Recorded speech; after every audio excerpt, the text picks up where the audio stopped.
16번째 시간 22장부터 25장 12절까지 말씀을 함께 나눠보도록 하겠습니다.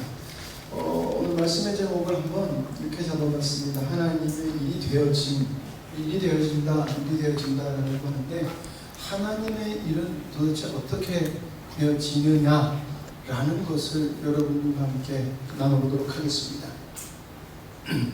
먼저 지난번에 우리가 말씀을 나눴던 것은 하나님의 나라 복음을 가진 자와 사명에 관해서 나눴습니다.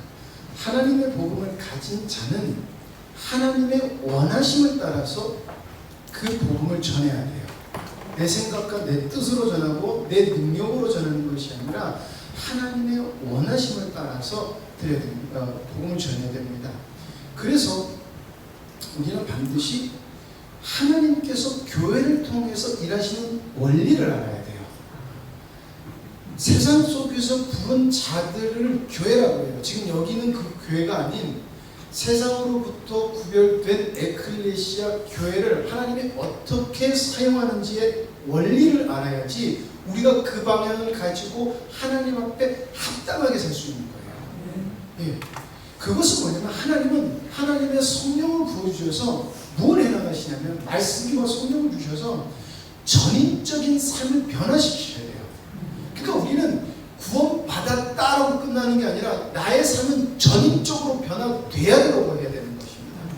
천국 가는 것은 전인적으로 구원받고 변화된 사람은 반드시 가요.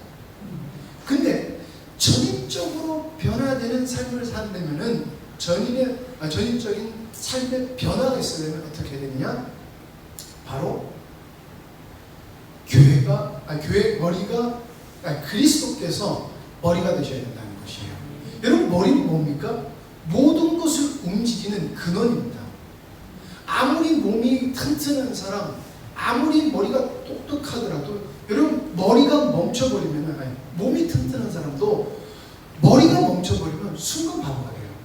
제가 오늘 어떤 유튜브를 보는데 권투 선수인데 이 후두부를 맞은 거예요. 후두부를 때리면 안 되거든요. 권투할 때 이 후두부를 때리면 뇌가 올려서 장애를 입어요. 근데 계속 상대방이 후두부를 때렸더니 이 사람이 그 충격으로 그 경기가 끝난 다음에 마비가 온 거예요. 그래서 순간 완전 바보가 된 거예요. 그 건장하고 권투 선수니까 얼마나 몸도 좋고 날려 뺏겼어요. 휠체어를 타고 기계를 가지고 움직이더라고요. 여러분, 머리라는 것은 굉장히 중요합니다. 그런데 그 어떤 것도 우리의 머리가 돼서는 안 된다는 것이에요. 뭐가 머리가 돼야 된다? 예수 그리스도라는 것입니다. 왜냐하면 하나님은 예수 그리스도 안에 모든 비밀을 감추어 주셨고 모든 능력을 감추어 주셨기 때문에 그렇습니다. 자, 그것이 실제로 나타난 게 어떤 사건이냐? 바로 사도 바울이 예언을 받고 너 가면 죽는다라는 예언을 받으면서도 예루살렘으로 돌아온 장면을 지난주에 저희들이 나눴던 거예요. 머리 대신 그리스도를 바울은 어떻게 살았는가? 그 만남 속에서 그걸 볼 수 있어요. 관계라는 것이에요. 사도 바울이 오면서 만난 사람들이 누구냐면 스데반 집사를 핍박해서 예수님 믿는 사람 죽이려고 하니까 예루살렘에 핍박이 이르니까 다 떠났던 사람들이에요. 바울이 핍박해서 떠났던 사람인데 30년이 지나고 20년인가요? 지나고 다시금 만났을 때 그들은 그리스도 안에서 머리 대신 그리스도 안에서 전적인 삶의 변화를 통해서 그들은 유기적인 공동체를 이루어 영광스러운 교회를 세워갔다는 것입니다. 그 관계를 보여주는 사건이 등장하고 예언이 등장해요. 여러분, 예언하면은 우리 자꾸 신비로운 거라고 생각하지만 예언은요, 하나님의 성령의 감동과 말씀이라는 거예요. 근데 우리가 그것을 분별할 수 있어야 된다는 거죠. 어떻게? 머리 대신 그리스도로 말미암아. 그리고 세 번째가 여정이라는 것입니다. 여러분, 우리가 살아가는 여정이 어떤 여정이 되어야 되느냐라는 것이에요. 우리는 성공을 위해서 달려가는 것 같이 보여도, 그냥 열심히 사는 것 같이 보여도 우리의 삶은 주님이 가신 길, 주님의 여정과 주님의 방법이 되는 줄 믿습니다. 그래서 세상 사람들이 봤을 때 저 사람은 왜 저렇게 어리석어? 저 사람은 왜 이렇게 바보같이 살아? 라고 할 수 있을지언정 우리는 누구의 길을 따라야 된다? 예수 그리스도의 길을 따라야 된다는 것이에요. 근데 예수 그리스도의 우리를 따르려면 어떻게 되느냐? 머리 대신 그리스도께 순종하여 전인적인 변화의 삶을 추구해야 된다는 것입니다. 예, 우리는 우리가 가지고 있는 지식과 우리가 가지고 있는 재력과 이런 것을 통해서 변화되지 않아요. 예수 그리스도가 머리 되심으로 말미암아 우리를 주관하실 때 우리는 변화될 수 있다는 것입니다. 그것을 보여주시는 사건이에요. 안 되네요 라고 말하시는 것은 나는 하나님의 능력을 제한할 거야 라는 것이에요. 어떻게 말하면 나는 하나님 믿기 싫어, 안 믿을 거야 라고 똑같은 말입니다. 내가 미련해서, 내가 부족해서, 내가 악해서 안 될지언정 하나님은 되십니다. 그러니까 하나님 나를 좀 부수셔서라도 주님이 원하시는 대로 인도하여 주시옵소서. 이게 그리스도인의 바른 기도라는 것이에요. 그래서 사도 바울은 가지 마세요, 가면 죽습니다 라고 했는데도 나의 달려갈 길과 주 예수께 받은 사명, 나 그거 전하러 간다, 나 죽을 거 알아, 갈 거야. 이게 우리 고백이 되어야 된다는 것입니다. 주님이 우리에게 뭘 원하시는지 아셔야 된다는 것입니다. 그게 지난주까지 나눴던 말씀입니다.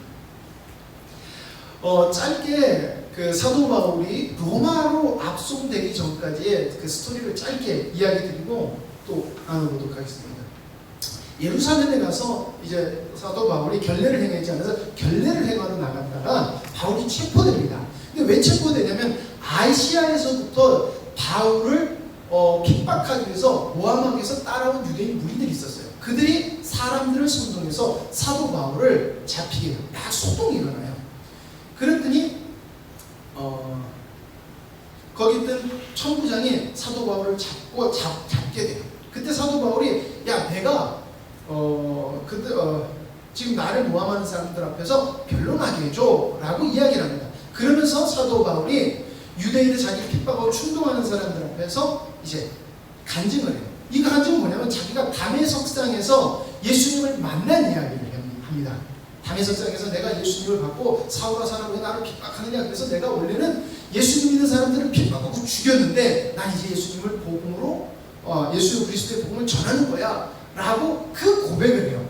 그랬더니 거기 있던 대제사장과 그리고 사두개인들과 바리새인들이 있었는데 어떤 일이 발생되냐면은 죽이려고 하니까 사도 바울이 왜 나를 죽이려고 하느냐, 거기 사두개인들과 바리새인들이 있었는데 나는 바리새파 사람으로서 나는 천국 복음을 전하는 거야, 부활을 전하는 거야 라고 했더니 어떤 일이 발생되냐면 사두개파는 부활이 없다라고 하거든요. 바리새파는 부활이 있다라고 해요. 그랬더니 바리새파 보니까 쟤 우리 편이네? 그리고 어떤 일이 벌어지면 서로 싸우는 거예요. 바울을 저쪽에 두고 막 싸워요. 분란이 더 막 일어나요. 그러니까 안 되겠으니까 사도 바울을 붙잡았던 천부장이 사도 바울이 나쁜 짓을 한 줄 알고 잡아서 맨 다음에 채찍질을 하려고, 여러분 패션 오브 크라이스트 보셨죠? 거기 예수님이 채찍질을 하던 그렇게 묶어버리는 거예요. 그때 사도 바울이 했던 말이 뭐냐면 너 내가 로마 시민인데 감히 나를 묶어? 어떻게 허락도 신문도 하지 않고 나를 묶어? 라고 이야기를 합니다. 왜냐하면 그때 당시 로마인들을, 로마 시민권 있는 사람을 함부로 묶거나 채찍질하면 큰일 나요. 절대 그러면 안 돼요. 확실하게 죄명이 딱 떨어지고 확증이 됐을 때 때릴 수 있고 판결을 할 수 있어요. 처벌할 수 있어요. 그러니까 천부장이 놀란 거예요. 백부장도 놀라고. 그래서 사도 바울을 잠시 그 소유에서 죽을까봐 떨어뜨려놔요. 그래서 구출을 하게 되는 역사가 일어나게 됩니다. 이게 내가 먼저 얘기했구나. 그리고 나서 사내들인 공회 앞에서 증언을 합니다. 아까 그거 제가 싸웠던 얘기, 그거예요. 죄송합니다.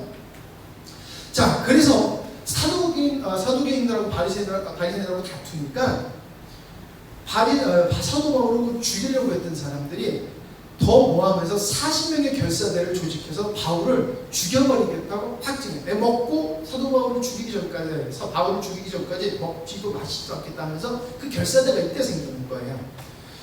그랬을 때 그 이야기를 듣고 바울의 생질이었던 어떤 사람이 천부장에게 이야기를 해줘서 죽는 것을 피할 수 있게 돼요. 죽이려고 했어요. 그냥 잡혀가는 길에 가가지고 그냥 암살하려고 했었던 거예요. 자, 그런 다음에 가이사랴 빌립보라는 지역으로 사도 바울이 압송을 됩니다. 거기가 어디냐면은 로마로 가는 신문을 받고 재판을 하기 위해서 거기서 2년 동안 머물러요. 그리고 난 다음에 사도 바울이 자기는 로마 사람이니까 가이사, 쉽게 말하면 로마의 황제한테 항소를 하겠다. 로마 시민권자는 자기가에게 억울한 일이 있으면 로마 황제에게 항소할 수 있어요. 나 억울하다, 재판해줘, 이렇게 항소할 수 있어요. 그러면 반드시 황제 앞에 가야 돼요. 그래서 가이사라로 가게 되고, 그리고 사도 바울이 로마로 갈 수 있게 되는 여정이 열리는 거예요. 그렇게 가고 싶었던 로마에 그렇게 가게 되는 것이에요. 이게 쭉 스토리입니다. 이거는 성경을 보시면 됩니다. 제가 빨리 끝내려고 보니까 저도 말이 좀 꼬였는데 이렇게 스토리가 쭉 진행이 됩니다. 자, 근데 이 안에서 이렇게 혼란스러운 안에서 우리가 무엇을 발견해야 되느냐라는 것이 우리들이 성경을 보는 관점이어야 된다는 것입니다. 여러분, 하나님의 일과 예수 그리스도의 복음의 전파는, 하나님의 일은 여러분 누가 행해 나가십니까? 예수 그리스도의 전파는 예수 그리스도의 복음이 전파되는 것을 통해서 예수 그리스도를 닮은 자녀들이 탄생을 해요. 그래서 하나님은 하나님의 기쁘신 뜻대로 우리를 예정하사 예수 그리스도로 말미암아 자기의 아들들이 되게 하셨으니 이는 그가 사랑하시는 자 안에서 우리에게 거저 주시는 바 그의 은혜의 영광을 찬송하게 하려는 것이다. 이거를 어떻게 만들어 가느냐, 이걸 우리가 알아야 된다는 것입니다. 이런 복음 전파라는 것은 어떻게 되나요? 이런 복음을 전파하다 보면은 여러 가지 상황을 발생하게 됩니다. 우리가 복음을 전파하면은 똑같은 일이 발생하잖아요. 여러 가지 상황들이 발생해요. 그러면 우리는 이 상황을 어떻게 반응해야 될까라는 것을 주님 앞에 여쭤봐야 된다는 것입니다. 여러 사건을 어떻게 반응해야 됩니까? 바로 이것이 사도 바울이 잡히기 전에 예루살렘에 오기 전에 보여줬던 모습이라는 것입니다. 교회의 머리이신 그리스도, 즉 내 머리가 예수 그리스도로 모심으로 말미암아 나의 삶의 전인적인 변화로 말미암아 하나님의 뜻을 분별해 나가야 된다는 것이에요. 그래서 우리가 복음을 전파하는 상황 속에서 여러 혼란스러운 일, 내가 생각했을 땐 전혀 불가능할 것 같은 일들이 발생될지라도 우리는 주님이 주신 음성을 듣고 믿음으로 말미암아 나아가야 된다는 것입니다. 그리고 그것은 반드시 이루어진다는 것이에요. 왜? 하나님의 일은 하나님께서 진행하시기 때문에 그렇습니다.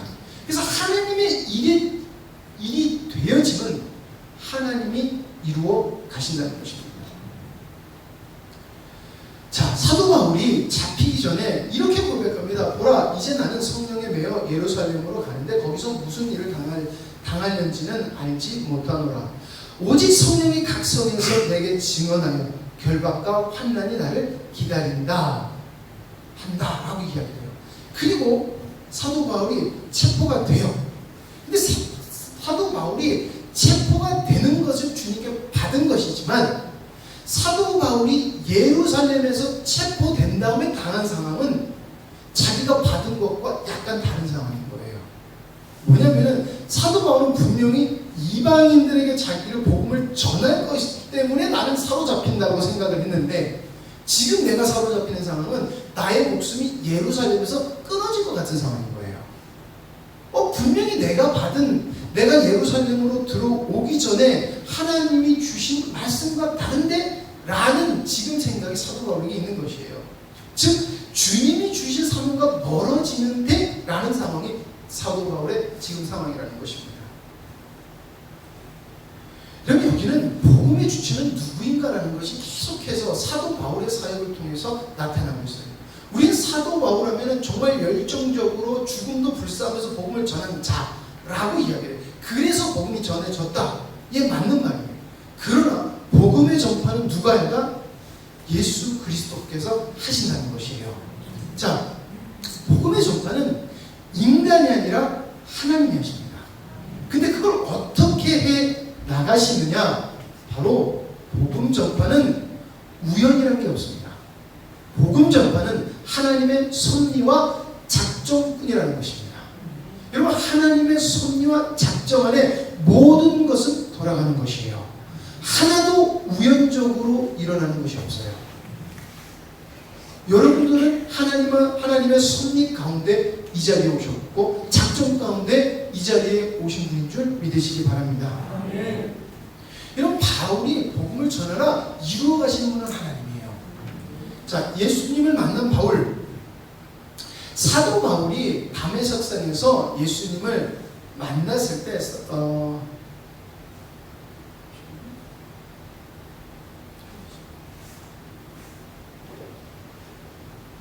예수님께서 이렇게 말씀하십니다. 사도 바울이 예수님을 만나서 하나님, 주님, 내가 무엇을 하면 되겠습니까? 라고 묻자 주님께서 너는 일어나 다마스커스로 들어가라. 내가 해야 할 모든 일을 일러줄 사람이 있을 것이다 라고 말씀하셨습니다.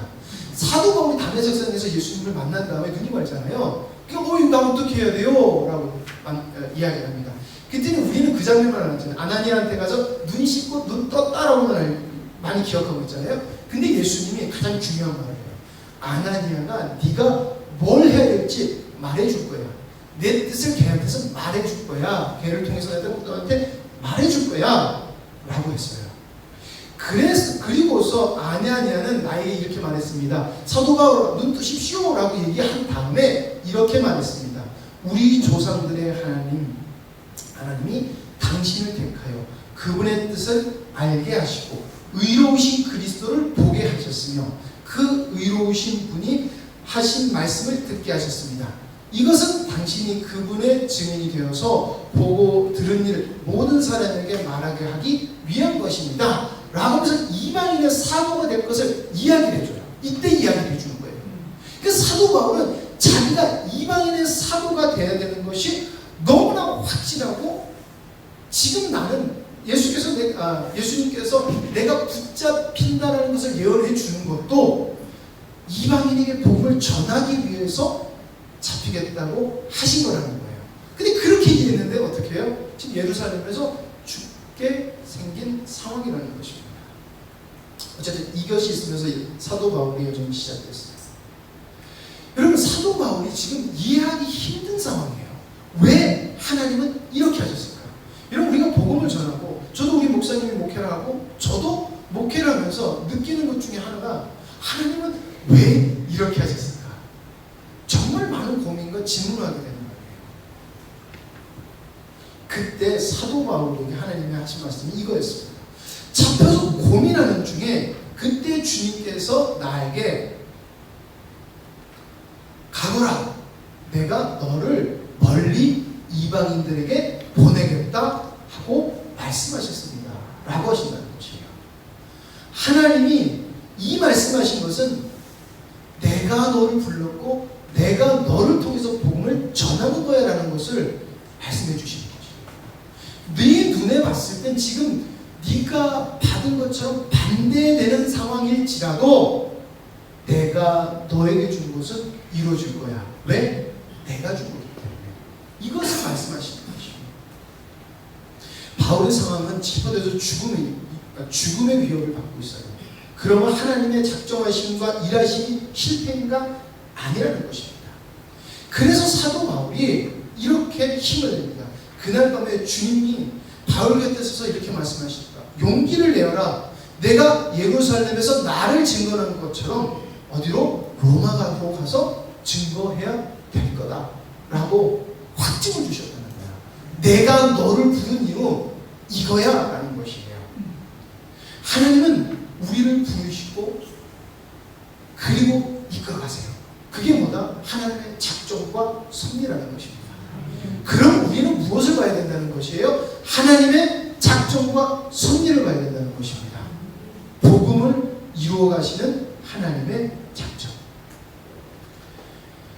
이것을 우리 교회로 적용을 하면 하나님은 우리 교회를 흠과 티나 주름 잡힌 것이 없는 영광스러운 교회를 세워 가시겠다고 말씀하셨어요. 어떻게? 복음을 통하여. 여러분, 제가 지금까지 우리 영광스러운 교회에 오면서 여러 가지 많은 상황들이 있었어요. 정말 많은 사건들이 있었어요. 그때마다 우리 교회는 쪼그라든 게 아니라 하나님의 은혜를 입어서 어디로 갔냐면 복음이 더 명확해지는 데로 갔습니다. 여기 쓰신 분들은 여기에 대해서 아멘 하실 거예요. 이게 바로 우리에게 주신 섭리와 작정이라는 것입니다. 여기에 우리가 아멘 해야 된다는 것입니다. 여러분들이 봤을 때 과거의 사건, 우리 교회 큰 과거의 사건들 보면은 우리에게 세우신, 우리에게 주신 하나님의 뜻이 실패인가? 라고 해서 좌절될 만큼, 다시금 우리의 힘으로 일어서지 못할 만큼 우리 교회도 무너진 적이 있었어요. 그렇지 않습니까? 근데 하나님은 여기까지 인도하셨습니다. 우리가 열심히 해서요? 아닙니다. 하나님은 작정하셨고 섭리하셨습니다. 우리는 섭리하심과 작정하심의 은혜를 입은 거예요. 그게 하나님의 일하심입니다. 그런데 누구에게 하나님의 말씀을 믿는 자, 순종하는 자. 여러분, 믿는다는 건 순종하는 것이에요. 아까 오전 말씀드렸죠. 사랑은 반드시 행동이 나타나야 되는 거예요. 믿음은요, 순종이라는 행동이 반드시 나타나야 됩니다. 그리고 여러분들도 좌우로 둘러보십시오. 순종한 자가 여기 있습니다. 그리고 순종했기에 하나님은 우리에게 십자가의 복음을 더 깊게 알게 하시고 보게 하시고 누리게 하시는 것입니다. 그럼 우리 앞으로 누굴 바라봐야 됩니까? 앞으로도 우리에게 복음을 주셔서 이루고자 하시는 작정을 이루실 하나님을 믿음에 나오면 되는 것입니다. 세상 사람들이 봤을 때 우리가 잘난 것이 없어요. 그러나 우리는 하나님의 작정과 섭리를 알기 때문에 우리 누구보다 능력이 있습니다.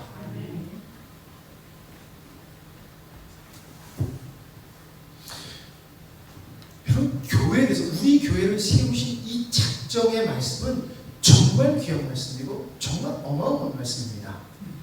아내들이여 자기 남편에게 복종하기를 주께 하였더라. 이는 남편이 아내의 머리됨이니 그리스도께서 교회의 머리됨과 같으니 그가 바로 몸의 구주십니다. 같이 읽겠습니다. 그러므로 교회가 그리스도에게 하듯 아내들도 범사에 자기 남편에게 복종할지니라. 남편들아 아내 사랑하기를 그리스도께서 교회를 사랑하시고 그 교회를 위하여 자신을 주신 것 같이 하라. 이는 곧 물로 씻어 말씀으로 깨끗하게 하사 거룩하게 하시고 자기 앞에 영광스러운 교회로 세우사 티나 주름 잡힌 것이나 이런 것들이 없이 거룩하고 흠이 없게 하려 하시리라. 여러분, 우리가 지금까지 오면서 순종하고 싶지 않은 때가 많은 것 알고 있습니다. 그러나 우리가 힘으로 순종했어요. 그러니까 하나님은 기쁘신 뜻을, 은혜를 우리에게 계속해서 보여주셨어요. 싫지만 우리가 머리 대신 그리스도를 인정하니까 하나님 우리 속에서 역사하시더라는 것입니다. 근데 여러분, 이것은 순종하기 싫은데도 순종했는데 이만큼이면 우리가 주님을 정말 누리고 기뻐함으로 순종하면 하나님은 어떻게 역사하실 것인가? 라는 질문을 우리에게 하는 것입니다. 하나님은 먼저 우리를 어떤 존재로 바꾸십니까? 예수 그리스도가 닮은 자들로 변하기를 원하세요. 우리는 스스로에게 나는 얼마나 예수 그리스도의 사랑을 나타내는 존재가 됐나라는 것입니다. 이게 바로 예수 그리스도를 닮은 아들들의 모습입니다. 사랑은 하나님의 결정체예요. 인간적 사랑을 말하는 것이 아니에요. 예수 그리스도를 이 땅에 보내실 것을 의도하신 창조 의도에 의한 사랑을 말하고 있습니다. 하나님의 신적인 사랑. 우리가 주님한테 순종할 때 하나님은 우리를 그렇게 변화시켜 가시는 분이라는 것입니다. 그래서 우리는 반드시 그리스도가 머리가 되셔야 돼요. 내 생각은 이런데, 오죽내 목사님, 내 생각은, 예, 죄송합니다. 그건 여러분들의 생각이에요. 내 생각이에요. 주님 생각 아니에요. 좀 되게 억울해 보이고 되게 뭐랄까 권위적으로 보일 수 있지만 목사님 그랬잖아요. 때만에 순종해야 돼요. 여러분 그랬잖아요. 목사님 분에 순종하세요.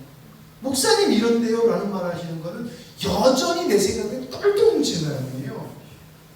아, 목사님 합리적인 게 좋잖아요. 의견 낼 수 있어요. 의견 낼 수 있으나 목사님이 그래도 이게 좋은 것 같은데요 라고 하시는 것은 여러분들 하나님이 생각보다 많이 원하시는 거예요. 생각보다는 주님이 원하시는 겁니다. 여러분들도 느낄 것이에요. 우리가 힘들어요. 분명히 목사님이 이렇게 하자면 힘들어요. 근데 목사님이 하자는 대로 순종해서 은혜롭지 않았던 적은 없어요. 여러분 동의 안 하십니까? 동의 안 하시면 안 되는데. 여러분 이건 뭘 말씀하시냐면 우리 눈에는 힘들고 지치고 좀 짜증이 날 만큼 나 이것도 되게 힘든데 그래도 하나님께서는 목사님을 통해서 우리 교회가 하나님의 뜻을 이루어갈 수 있는 길을 열어주신다는 것이에요. 질서라는 것을 왜 주셨습니까? 왜 아내들이요 남편들에게 복종하라 하나됨을 이야기하잖아요. 질서를 얘기하고요. 순종에도 이만큼 역사하시는데 우리가 머리가 되신 그리스도가 기쁘고 즐거움으로 나아갈 때 하나님 우리에게 어떻게 역사하시겠냐는 거예요. 그걸 상상하시기 바랍니다. 내가 정말 주님의 일을 기뻐하며 했을 때 하나님이 우리 속에서 나타나실 것 기대하면서 해보시기 바랍니다. 그러면요 우리의 상황은 어떤 일이 있든지 그거 아무 소용없다고 성경에서 이야기하고 있어요. 누가 그리스도의 사랑에서 우리를 끊겠냐, 적신이냐, 핍박이냐, 공고나 바빠 아니라는 거예요. 못 끊는다는 거예요. 왜? 그리스도의 사랑은 그거라는 것입니다. 여러분 하나님이 우리에게 주신 은혜는 귀한 것입니다. 그 은혜를 여러분 모른 척하는 것 모른 척하는 게 아니라 죄송하지만 하나님의 사랑을 업신여기시는 거예요. 우리는 모른 척하면 하나님 그냥 이 정도 하면 되겠지라고 하시잖아요. 여러분 업신여기는 거예요. 무섭다는 거예요. 정말 무섭다는 거예요. 왜? 우리는요 우리가 잘나서가 아니라 도대체 무슨 우리가 잘난 게 있다고 하나님 우리에게 은혜를 주셔서 이 은혜를 누리게 하셨을까? 그 큰 은혜를 받았다는 것이에요. 우리의 모든 것을 줘도 우리는 하나님 앞에 그 은혜를 갚을 수 없어요. 그런데 우리는 하나님의 은혜를 하나님 주신 것이 부담스러우면 슬쩍 밀고 이렇게 피해요. 업신여기는 거예요. 그러나 여러분 주님 안에 들어오시면요 주님의 놀라운 것이 그 부족한 모습, 그 연약, 그 벗고 싶은 모습을 몰아내요. 왜? 주님의 사랑은 빛이기 때문에 그렇습니다. 여러분 내 주인이 예수 그리스도가 되기 원합니다. 머리신 그리스도로 여러분들이 사시기를 간절히 소망합니다. 기도하시겠습니다. 아버지 하나님 감사합니다. 저희들에게 귀한 은혜를 주시고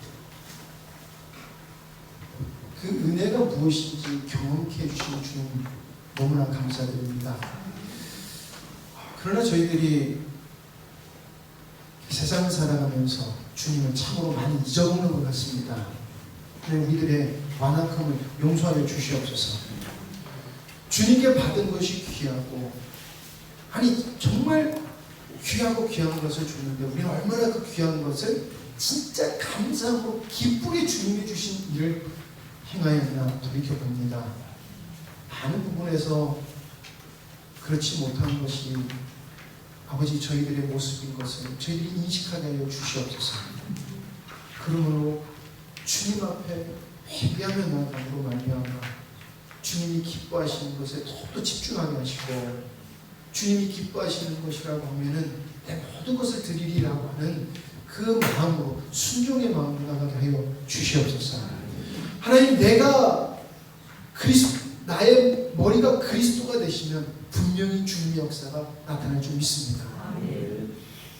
그리고 그것이 모여서 우리 영광스러운 교회가 되면 세상이 감당 못할 교회가 될 줄 믿습니다. 하나님의 뜻이 우리 영광스러운 교회를 통해서 나타남으로 말미암아 방황하고 잠들어 있고 사망과 같이 머물러 있는 자들이 일어날 줄 믿습니다. 주님을 보지 못한 자들이 주님 볼 줄 믿습니다. 아버지 하나님 그 뜻을 우리에게 섭리하시고 작정하신 주님 영광받아 주시옵소서. 모든 것을 주님께 맡기오며 예수님의 이름으로 기도드립니다. 아멘.